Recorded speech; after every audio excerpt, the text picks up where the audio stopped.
Kada čujete da se pominje pojam računar, trebalo bi da pomislite na kompletan sistem koji vam omogućava da uspešno obavite neki zadatak.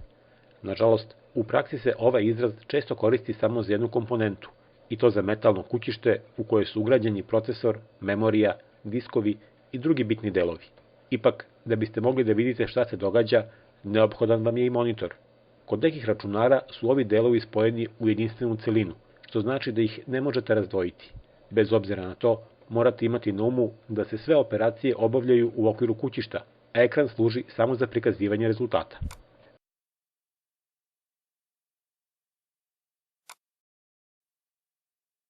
Najveći problem svih korisnika interneta je pronalaženje željenih informacija. Upravo iz tog razloga su sve popularniji sajtovi koji vam omogućavaju da na jednostavan način zavirite u sveobuhvatnu bazu podataka i na taj način pronađete ono što vam je potrebno.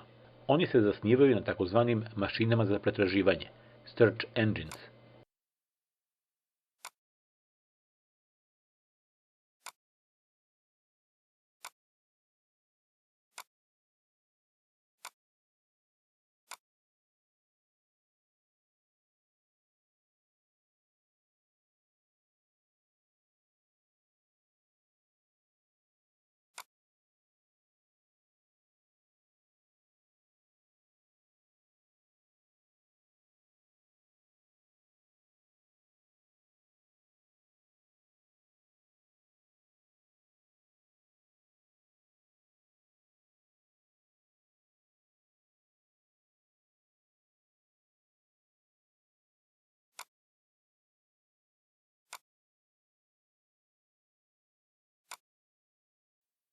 Dobrodošli na osnovni kurs AutoCAD-a 2015.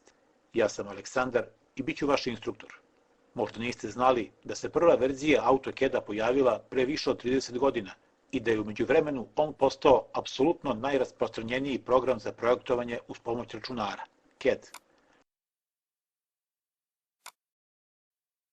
U ovoj lekciji ću vam pokazati kako se koristi komanda pan, to jest kako možete da pojedine elemente crteža pomerate po ekranu. Za to će mi dobro poslužiti jedan od fajlova za vežbu, a ne bi bilo loše da i vi na svom računaru otvorite isti crtež.